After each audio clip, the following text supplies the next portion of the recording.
Today I wanted to do a super quick video on how to properly set the power and mixture in the FlySimWare Cessna 414. Today we are at Flint Bishop, and we're going to be doing a flight to Billy Bishop, which is one of the new handcrafted airports in World Update 11 in Toronto. I'm going to put timestamps down below so you can jump to the different stages of the flight to see the settings. So for the climb, the cruise, and the descent.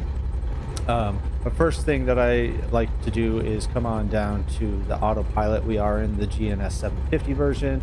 That if you don't have, this is just a blank screen. If you select this model, you need to go to the website to download it. There's a freeware and a payware version. I do have the payware version, but the freeware version will work the same. And really, I'm using this for the autopilot. I do also have a tutorial on how to use the autopilot in the GNS 530 version. I'll put a link to that just up above. So the nice thing that I like about this particular autopilot is that our flight level change, we can use indicated airspeed, and this aircraft calls to be used at 120 knots for its climb. So what you do is you click on the indicated airspeed, and then here you can rotate this to change what that airspeed is going to be. It's not an auto throttle, it's just going to adjust your pitch to match that airspeed. So I have a little dial to actually get that set on one of the Logitech flight panels.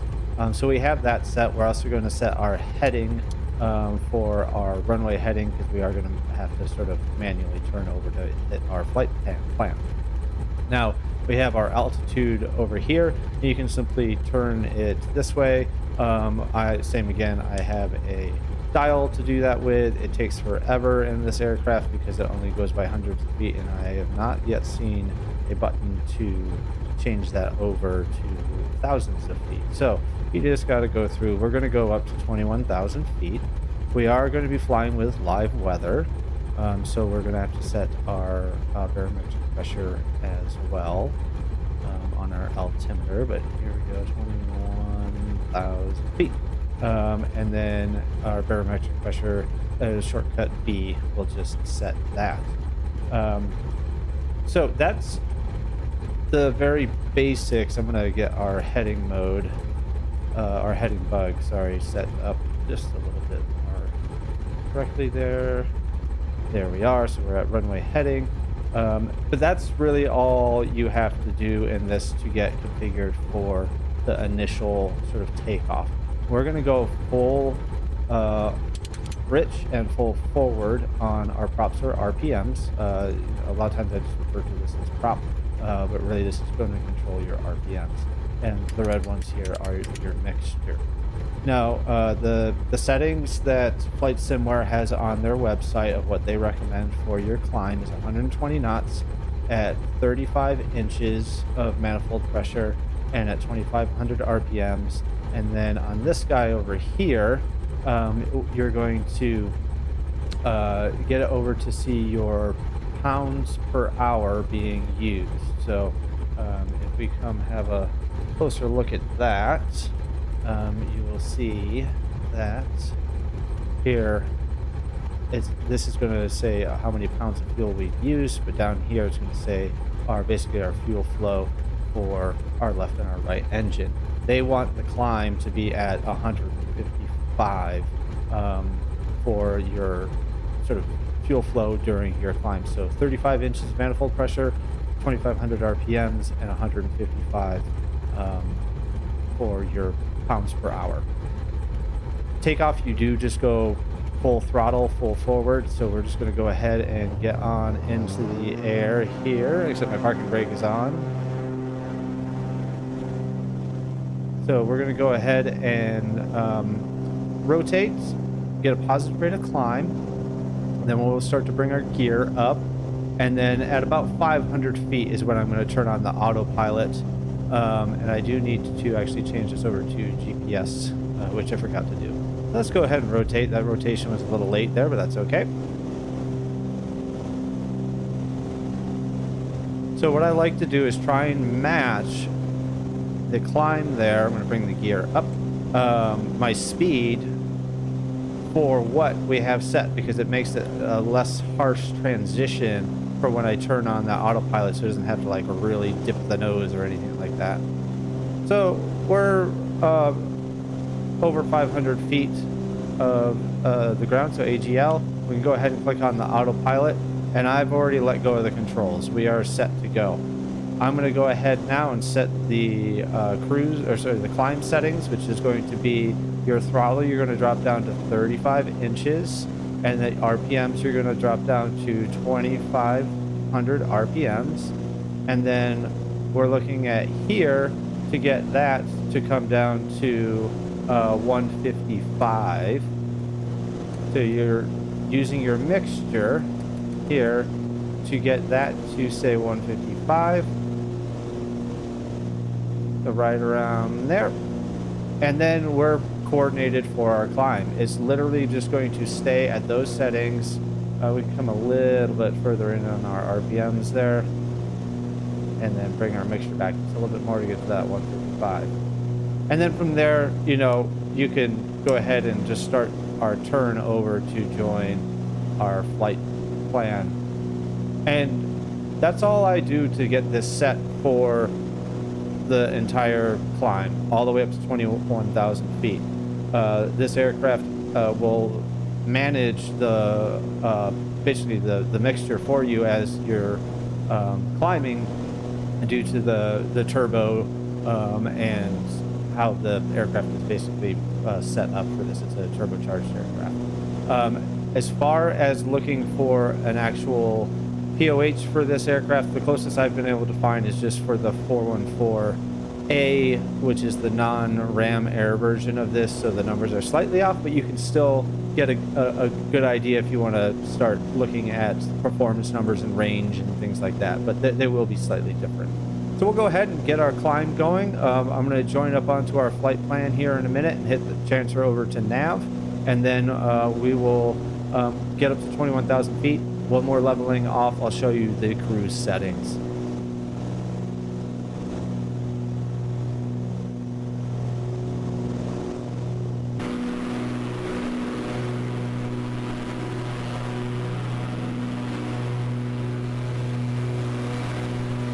All right, so we just passed 20,000 feet.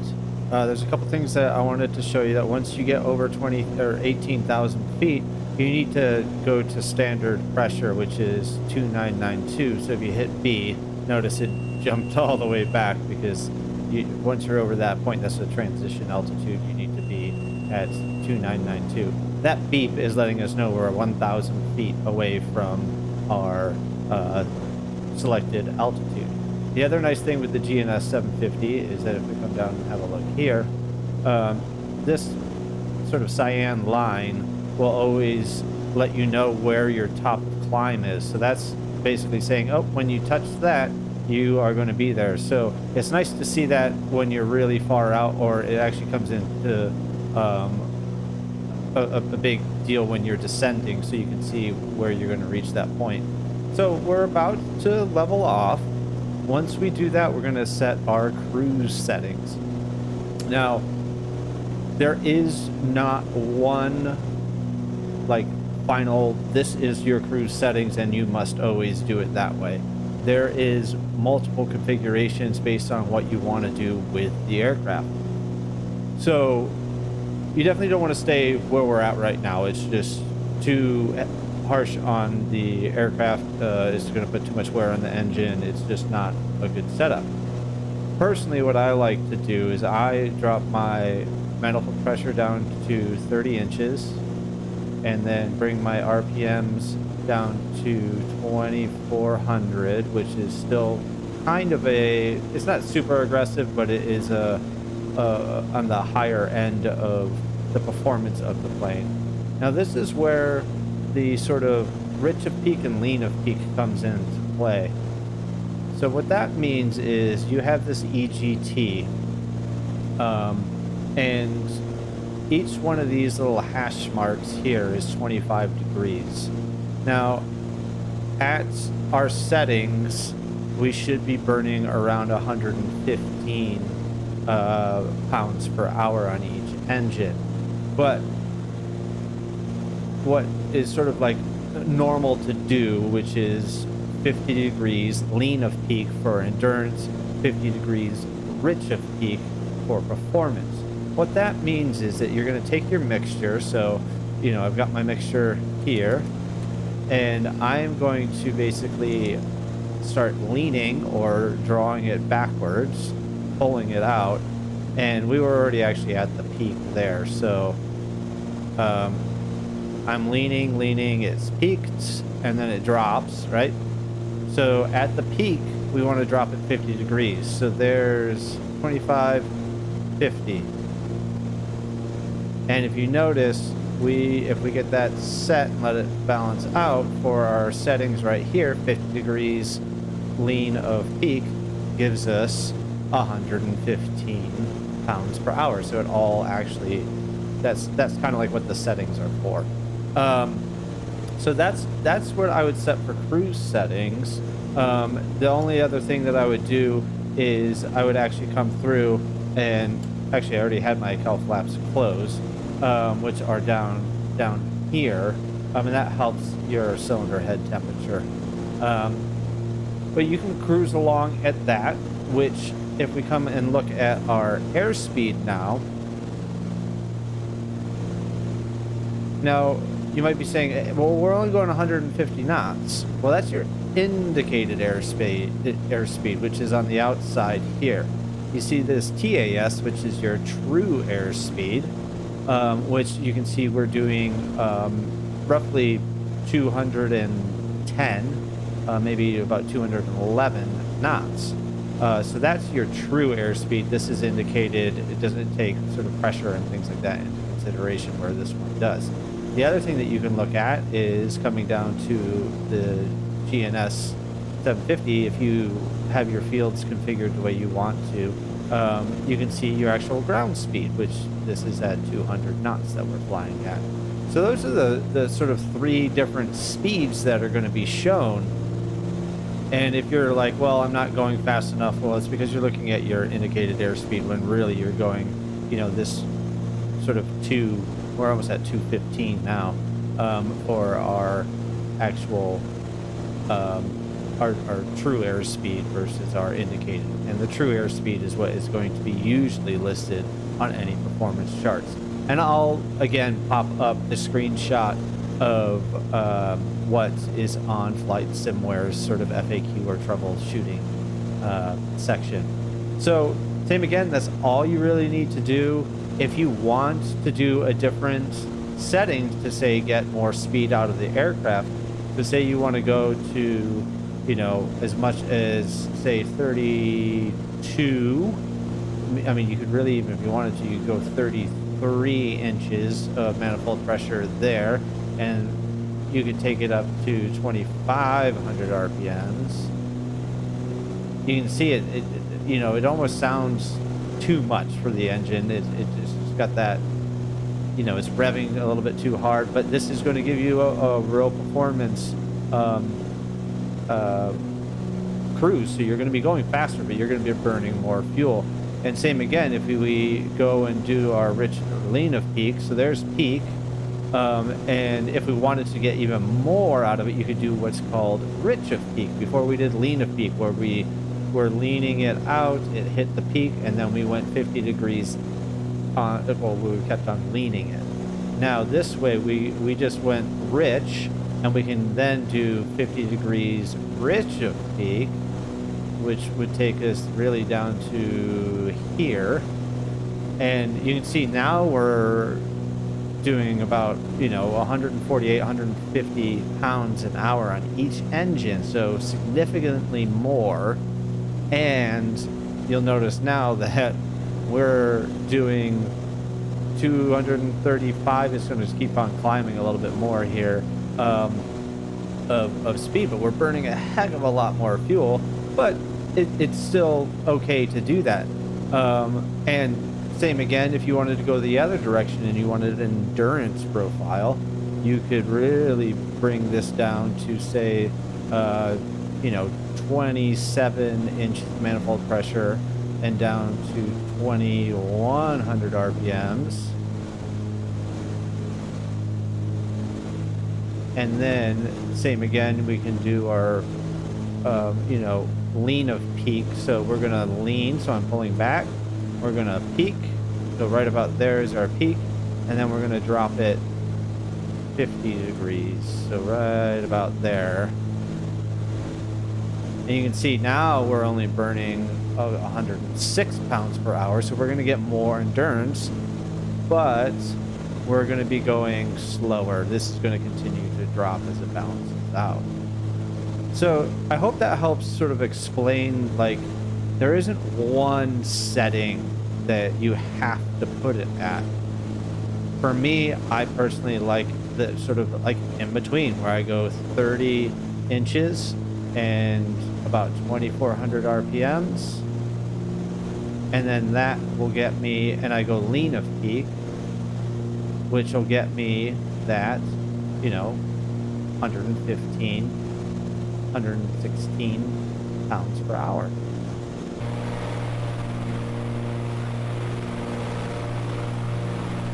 Okay, so we just are about 60 miles out from our destination in Toronto. We've got about 19 minutes until we hit our first waypoint on the ILS.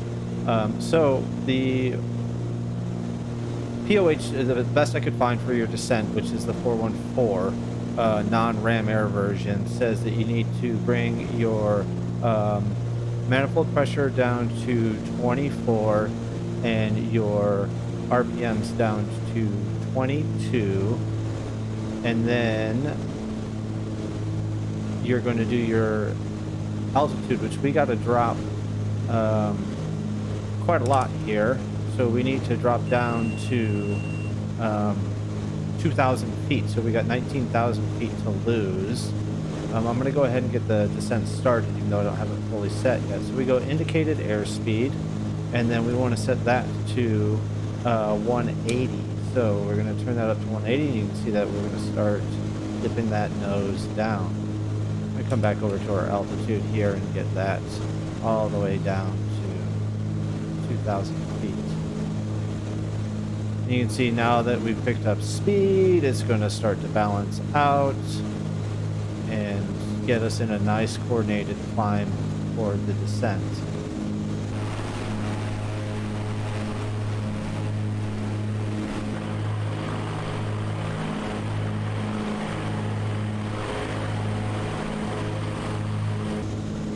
All right, so we're just about to hit the first waypoint. You can see actually on the chart, here's our little aircraft coming flying over. So I'm going to go ahead and introduce the first notch of flaps. That's going to start to slow us down a little bit.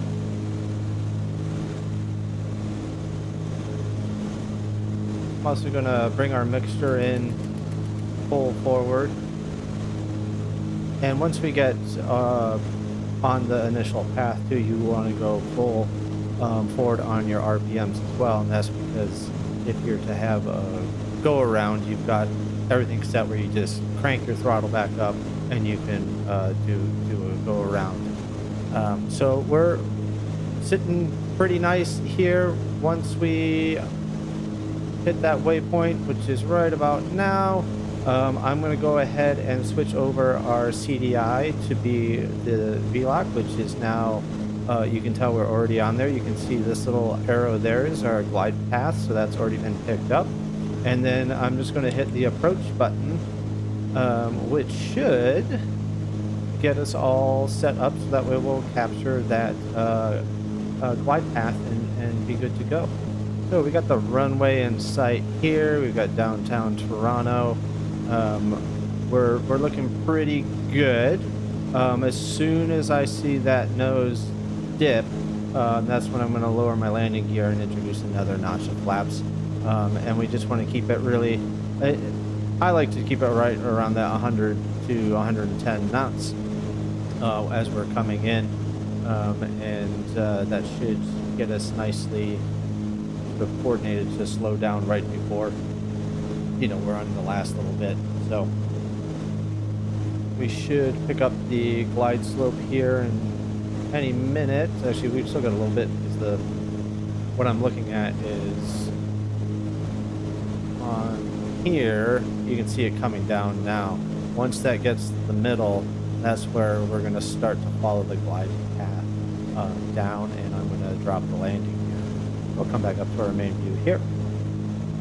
Looks like we got quite a bit of a wind going on because we're not exactly straight on there, even though that we are lined up there. So there we are on the glide path. So I'm going to go ahead and bring the gear down. I'm going to go introduce the second notch of flaps. And it's beeping because the gear is not fully down yet. There it goes. It stopped. Got our landing gear down, landing lights on. We're crabbing a little bit because of the wind, but you can see we are lined up on the glide path. We're a little low, but that's okay.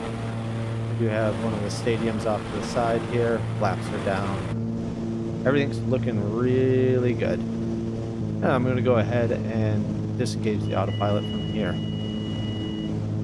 We'll just manually fly this in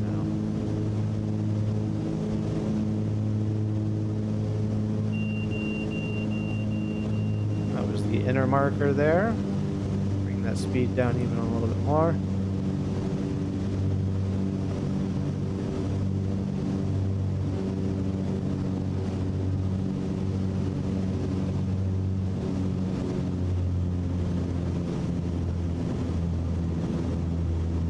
Flare. That's one thing, the ground effect in the new sim update really is good. It's very accurate. A little hard of a harsh landing, but we touched down, that's okay. Go ahead and start to put on the brakes.